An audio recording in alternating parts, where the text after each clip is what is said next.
अपने जीवन में प्रशंसनीय उपलब्धि और सही मायनों में जिसे विक्ट्री और कामयाबी कहते हैं, वो सक्सेस प्राप्त करने के लिए अपने जीवन में इस तरह के ऑरा को इनकम्बेंट करने के लिए जो कि आपकी ऑरा लेवल 1+1 होके आपका पॉजिटिव में जाता रहे और भी ज़्यादा पॉजिटिविटी को अट्रैक्ट करे अपने जीवन में, उसके लिए आप होली वर्सेस में अगर रिसर्च करेंगे, हर धार्मिक पुस्तकों को अगर आप प्रॉपरली रिसर्च करेंगे, रिसर्च करने पे आप पाएंगे कि किस तरीके से रिश्तेदारी को जोड़ने के लिए, कि जितने भी हमारी फैमिली टाइज है उसमें बहुत ज़्यादा एम्फोसिस किया गया है रिश्तेदारों के साथ जो है वो अपना व्यवहार अच्छा रखने के लिए, अपने रिश्तेदारी जितना हो सके जोड़ने की तरफ एक कोशिश, एक 1 स्टेप अहेड उसका लेने के लिए बहुत ज़्यादा एम्फोसिस किया गया है।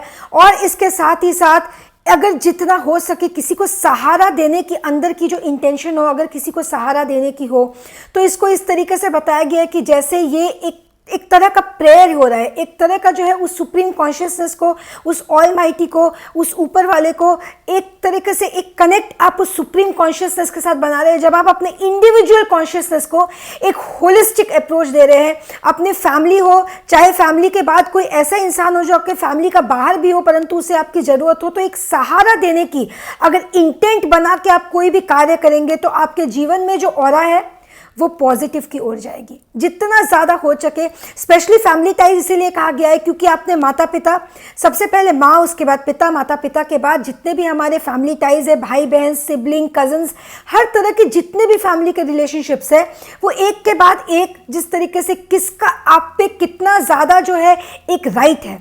अब राइट बहुत किस्म के राइट्स होते हैं। एक राइट वो होता है जो छीन के लिया जाता है, एक वो राइट होता है जो आप देते हैं, हम देते हैं, हमें लगता है कि हम ये राइट देंगे तो ये इतना हम एहसान करेंगे सामने वाले पे, और सामने वाला कोई ऐसे मेंटालिटी के होते हैं जो लगता है ये तो मेरा राइट है, मैं छीन लूँ। जैसे ये मेरे भाई के पॉकेट मनी है तो मैं उसे लेके भाग जाऊँ क्योंकि मेरा राइट है, मेरा अपना भाई है। ये वो राइट्स है जो हम ह्यूमन बींग्स तय करते हैं। एक वो राइट होता है जो वो ऊपर वाला जो है वो ईश्वर वो राइट दे के भेजता है। वो ईश्वर राइट कैसे दे के भेजता है? क्योंकि उसे पता है उसने किस इंसान को किसका क्या बना के भेजा है। अगर उसने किसी को मेरा माँ बना के भेजा है, अगर उसने किसी को मेरा सिबलिंग बना के भेजा है, अगर उसने किसी को मेरा दोस्त बना के भेजा है, तो उसी हिसाब से वो राइट्स वो मुझसे उम्मीदें करता है मेरे तरफ सामने वाले के प्रति जो कर्तव्य, जो ड्यूटी होगी, ना कि वो सामने वाला तय करेगा या मैं।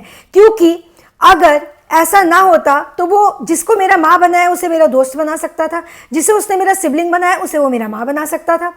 तो किसका किस पे कितना राइट होगा और वो कर्तव्य पालन जो होगा वो किस तरीके से होगा। अगर हम अपना कर्तव्य पालन करते हैं तो हमें एक सेंस ऑफ एक्म्प्लिशमेंट आता है, एक सेंस ऑफ प्राइड हमें आता है। सेंस ऑफ एक्म्प्लिशमेंट जो आता है यानी कि एक सेंस ऑफ सेटिस्फैक्शन कि हाँ हमने एक कर्तव्य को पूरी किया, तो मन में एक सेटिस्फैक्शन आता है, एक मन में एक शांति आती है, वो कनेक्ट होता है उस सुप्रीम कॉन्शियसनेस के साथ। परंतु ये जो सेंस ऑफ प्राइड आ जाता है, ये टच होता है अहंकार का, कि हमें एक टच मिल जाता है कि नहीं हमने किया ना, चाहता तो मैं इसका हक ना दे सकता था लेकिन मैंने दिया क्योंकि मैं एक अच्छा इंसान हूँ, तो मैंने इसे ये हक दिया, तो कहीं ना कहीं ये एहसान किया। और फिर आता है एक्सपेक्टेशन कि ये जो एहसान मैंने किया तो इसके बदले में इसे मेरा एहसानमंद रहना चाहिए। और अगर वो आपको बदले में अप्रिशिएट ना करे, बदले में वो आपके साथ वैसा ही बर्ताव रिटर्न में ना दे, तो हमें हमारे ईगो को चोट लग जाती है। ये हमारा उस सुप्रीम कॉन्शियसनेस के साथ कट को जो है, जो हमारा जो कट एक बन रहा है, उस कनेक्ट को जो है सुप्रीम कॉन्शियसनेस के साथ, उस कनेक्ट को वो वीक कर देता है। क्योंकि यहाँ हम कर रहे हैं इसका मतलब इंसान के लिए, जबकि हमें करना किसके लिए? हमें करना उस ऊपर वाले के लिए। इंटेंट हमारी ये होनी है। इस इंटेंट के साथ जब हम किसी को सहारा देंगे, जब हम अपने फैमिली रिस्पॉन्सिबिलिटीज़ को निभाएंगे, जब हम अपने फैमिली के प्रति जो हमारा कर्तव्य है, जितने भी हमारे रिलेटिव्स हैं, कोई गरीब रिश्तेदार है और हमारे पास वो मीन्स ऊपर वाले ने दिया है, ईश्वर ने, कि हम कनेक्ट कर सके, तो उस ईश्वर को खुश करने के लिए, उस ईश्वर के प्रति अपना जो समर्पण है, उसको, आभार को अपना व्यक्त करने के लिए अगर हम इस इंटेंट के साथ सामने वाले को हेल्प करेंगे, सेल्फलेसली, सेल्फलेस भी नहीं है ये, एक्चुअली सेल्फिश है। सेल्फिश क्योंकि आपको कुछ चाहिए, आपको किससे कुछ चाहिए?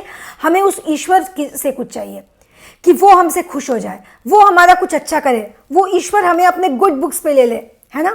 तो उस ईश्वर को, यहाँ हम बॉस को खुश करने के लिए, अपने जो है अपने वो रिलेशनशिप जिसमें हमें इंटरेस्ट है उसे खुश करने के लिए, किसी फ्रेंड को खुश करने के लिए, सोसाइटी को खुश करने के लिए इतना कुछ करते हैं, लेकिन वो ईश्वर जो सब कुछ करने पे केपेबल है, उसको खुश करने के लिए हम कुछ भी नहीं करते।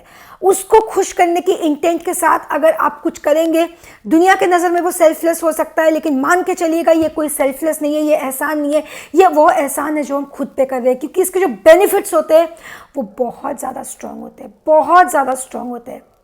मैंने खुद एक बार, कई बार इनफैक्ट, लेकिन एक बार की इंसिडेंट मुझे इसीलिए याद है क्योंकि मैंने इंस्टेंट उसका मैंने देखा था कि किस तरीके का रिस्पॉन्स मुझे यूनिवर्स से मिला था, किस तरीके का रिस्पॉन्स।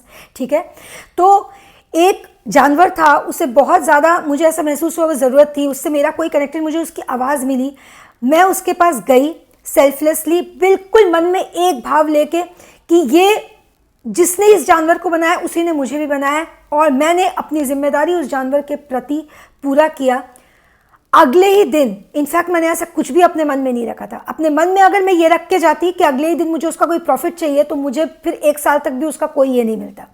मैं सिर्फ एक इंटेंट के साथ गई कि उसको मुझे खुश करना है, उसके लिए मुझे ये करना है ताकि वो मुझसे राज़ी रहे, वो मुझसे खुश रहे, दैट्स इट। मैंने जाके उस जानवर को, अगले ही दिन मेरे अपने मतलब एक बहुत बड़ी मुसीबत जिससे मैं स्ट्रगल कर रही थी, वो मुसीबत बिना कोई उस वक्त मेरे एफर्ट लिए हुए उसका मुझे इंस्टेंट सोल्यूशन मिल गया, इंस्टेंट रिलीफ मिल गया, ना कि मैंने अपने माइंड में वो कुछ सोचा भी नहीं था। और इतनी एक छोटी सी, इस छोटी सी, मतलब ये आप देखो, एक देखा जाए तो एक ऑर्डिनरी ये थी, कोई जानवर है उसे ज़रूरत है, आपने जाके हेल्प कर दिया। कितने बार हम लाइफ में, डे टू डे लाइफ में करते हैं, लेकिन कब, कौन सी नेकी, किस तरीके का रेस्पॉन्स देते, कौन से एक छोटी सी हरकत आपकी किस तरीके का बड़ा रिवॉर्ड आपको दे जाए, ये मतलब ये हम नहीं सोच सकते अपने जीवन में। तो हमें इन अपॉर्चुनिटीज़ को मिस आउट नहीं करना चाहिए। जब भी हमें ऐसा नज़र आता है कि कोई चीज़ है ना, कोई चीज़ है जिस पे हम अपना कंट्रीब्यूशन दे सकते हैं, तो हम उसे एहसान सोच के ना करें। ये वो अपॉर्चुनिटी है जो वो हमें, वो ऊपर वाला दे रहा है कि हम उसे खुश कर सके, दैट्स इट। उसको करके उसका रिजल्ट आप स्वयं से अनुभव कीजिए, ऑरा को अनुभव कीजिए, क्योंकि आप जब अपने रिश्तेदारों को, अपने फैमिली टाइज को स्ट्रांग रखेंगे तो नेगेटिविटी जितनी ज़्यादा दूर होगी, आपकी ऑरा जो है वो प्लस की ओर जाएगी। आप जितने लोगों से घिरे हुए होंगे, आप पॉजिटिव ऑरा और भी ज़्यादा स्प्रेड कर रहे होंगे। पॉजिटिव ऑरा जब आपके आसपास होगी, आप उतना ही ज़्यादा वेलनेस अट्रैक्ट करेंगे, प्रॉस्पेरिटी को अट्रैक्ट करेंगे। तो ऑरा जितना ज़्यादा पॉजिटिव होगा, आप और भी ज़्यादा वेलनेस को अट्रैक्ट करेंगे, प्रॉस्पेरिटी को अट्रैक्ट करेंगे, हैप्पीनेस को अट्रैक्ट करेंगे। किसी तरह की मोहताजी नहीं, यहाँ तक कि सामने वाले के लिए हम कुछ करें, एहसान की मोहताजी नहीं, वो हमें अप्रिशिएट करे, वो हमें थैंक यू बोले, इसकी भी मोहताजी नहीं। ना हमें तुम्हारा थैंक यू चाहिए, ना सॉरी चाहिए। थैंक यू बोल दो तो अच्छी बात है, सॉरी बोलो तुम्हारी मर्जी। ना सेंस ऑफ ईगो को सेटिस्फैक्शन देना है, ना सेंस ऑफ प्राइड को सेटिस्फैक्शन देना है। किसी किस्म की मोहताजी नहीं। सिर्फ अगर गुलामी या मोहताजी किसी तरह से किसी की हो तो वो ईश्वर की हो, ईश्वर के अलावा किसी की मोहताजी नहीं। तो जब मोहताज नहीं तो गुलामी कैसी।